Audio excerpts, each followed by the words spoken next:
Bail ఇవ్వగానే మంత్రిగా ప్రమాణమా? DMK Senthil Balaji విషయంలో సుప్రీంకోర్టు విస్మయం. నిజంగా కూడా బెయిల్ పైన ఉన్నాడు కదా, మరి బెయిల్ పైన ఉన్నటువంటి ఎంతమంది ముఖ్యమంత్రులు ఇవ్వరా? బెయిల్ ఇవ్వగానే మంత్రిగా ప్రమాణమా? మరి బెయిల్ ఇవ్వగానే హేమంత్ సోరెన్ పై ప్రమాణ స్వీకారం చేసిండు జేఎంఎంకి, ఆ తర్వాత ఎన్నికల వేయండు, మళ్ళా ముఖ్యమంత్రిగా ప్రమాణ స్వీకారం చేసిండు. అంటే బెయిల్ ఇవ్వగానే ముఖ్యమంత్రిగా కూడా ప్రమాణ స్వీకారం చేసిరా లేదా? ఇట్లా ఎంతమంది ప్రమాణ స్వీకారం చేసిరు? బెయిల్పై ఉన్నటువంటి వాళ్ళు ఎంతమంది వాళ్ళ ముఖ్యమంత్రులుగా ఉన్నారు, ఎంపీలుగా ఉన్నారు? ఏ కేసుల్లో బెయిల్ పైన ఉండాలి? అవినీతి కేసుల్లో ఉండేటువంటి వాళ్ళు, సరే అవినీతి కేసుల్లో ఉండేటువంటి వాళ్ళే బెయిల్ పైన ఉన్నటువంటి వాళ్ళు ఎంతమంది వాళ్ళ ముఖ్యమంత్రులుగా ఉన్నారు? ఇవాళ సర్వోన్నత న్యాయస్థానము లేకపోతే ప్రజల్లో కూడా ఈ చర్చ జరగాలి. సర్వోన్నత న్యాయస్థానంలో ఈ చర్చ జరగాలి, ప్రజల్లో పార్లమెంటులో కూడా చర్చ జరగాలి. ఇవాళ డిఎంకేకి సంబంధించినటువంటి ఒక మంత్రి అవినీతి కేసులో అరెస్ట్ అయిన తర్వాత ఆయనకు బెయిల్ వచ్చింది. బెయిల్ ఇచ్చిన వెంటనే మళ్ళీ తీసుకొచ్చి ఆయన మంత్రిగా ప్రమాణ స్వీకారం చేయడంతో నిన్నటిదాకా ఆయనే అవినీతి చేసిన ఆరోపణలు, ఆయన మీద కొన్ని ఆరోపణలు, కొన్ని రుజువులు, కొన్ని నిరూపణలు, ఆ తర్వాత ఆయనకు బెయిల్, మళ్ళీ రాగానే మళ్ళీ మంత్రి. మరి ముఖ్యమంత్రుల మీద కూడా అట్లే ఉంది కదా. ఇవాళ హేమంత్ సోరెన్ కానీ, అరవింద్ కేజ్రీవాల్ విషయంలో కానీ, జగన్ విషయంలో కానీ, చంద్రబాబు కానీ, ఇట్లా దేశంలో అనేక మంది ముఖ్యమంత్రుల మీద ఆరోపణలు వచ్చినాయి. అనేక మంది జైలు శిక్షలు కూడా అనుభవించారు. మరి వాళ్ళు ముఖ్యమంత్రులుగా ఉండేటువంటి అంశం పైన కూడా సుప్రీంకోర్టు లేదంటే పార్లమెంటు ఒక చట్టం తీసుకురావాలి కదా. అవినీతి కేసుల్లో ఉండేటువంటి వాళ్ళ నిరూపణ వల్ల ఏది అవినీతి కేసులు ఉన్నటువంటి ప్రభుత్వ ఉద్యోగులపైన కూడా కేసులో ఛార్జ్షీట్ అవుతుంది, వాళ్ళు రిమాండ్కి పోతారు, వాళ్ళకు బెయిల్ వచ్చిన తర్వాత తిరిగి వాళ్ళకు మళ్ళా ఉద్యోగం తీసుకుంటారు. బెయిల్ వచ్చిన తర్వాత మళ్ళా వాళ్ళ కేసుల నిరూపణ అయ్యేంత వరకు వాళ్ళకు ఉద్యోగం ఉంటుంది.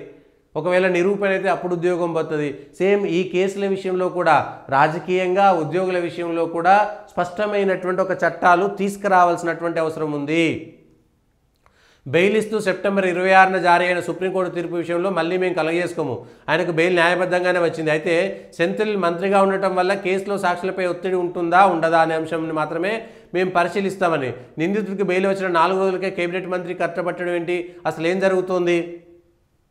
డిఎంకే తమిళనాడులో ఉన్నటువంటి డిఎంకే ప్రభుత్వం స్టాలిన్ వాళ్ళ మొత్తం ఏదేదో చెప్తుంటారు కదా, వాళ్ళ సుప్రీంకోర్టే ప్రశ్నించింది.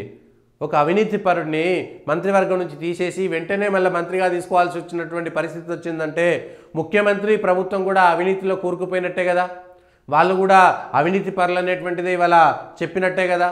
ఆ విషయం పైన కూడా స్పష్టత ఇవ్వాలి కదా. ఆ విషయం పైన స్పష్టత ఇవ్వకుండా ఎందుకు? ఇవాళ కేవలం వీళ్ళు ఒకటే కాదు, ప్రతి ఒక్కరు కూడా ఈ అంశంపైన క్లారిటీ ఇవ్వాలి. ఆ అంశంపైన స్వతహాగా ఏ పార్టీ ఒప్పుకోదు. మా పార్టీ మేము అన్యాయం చేసినాం, మేము అవినీతి చేసినాం ఎవరైనా ఒప్పుకుంటారా? అనేకమైన ఆరోపణలు రావడం వేరు, ప్రజలకు కళ్ళకు కట్టినట్టు కనబడుతుంది. ఒక్కొక్క నాయకుడు ఎక్కడెక్కడ ఉన్నాడు, ఒక్కొక్క నాయకుడు గతంలో వాళ్ళ పరిస్థితి ఏంటి, తర్వాత ఎట్లాంటి పరిస్థితులు ఉన్నాయి, ఆ నాయకులు వాళ్ళ కుటుంబాలు అనుభవిస్తున్నది ఏందో తెలిసిపోతుంది. ప్రజలు కూడా ఈ రాజకీయ నాయకులు అధికారంలోకి వచ్చిన తర్వాత ఇబ్బడి ముబ్బడిగా ఇష్టానుసారంగా సంపాదించేసుకొని అవినీతి చేసేసి పెద్దగా అయిపోయి మళ్ళీ ప్రజల దగ్గరకు వచ్చి అవే డబ్బులు ఖర్చు పెట్టి మళ్ళీ రాజకీయ నాయకులు పెత్తనం చెలాయిస్తారని వచ్చి ఇవాళ ప్రజలు కూడా అవినీతికి మరగాల్సినటువంటి పరిస్థితి వచ్చింది. బీర్లకో బిర్యానీలకో ఓట్లకు డబ్బులో ఏదో రకంగా తీసుకోవాల్సినటువంటి పరిస్థితి వస్తుంది. దానికి మరి మార్పులు రావాలి, ప్రక్షాళన జరగాల్సినటువంటి అవసరం కూడా ఉంది.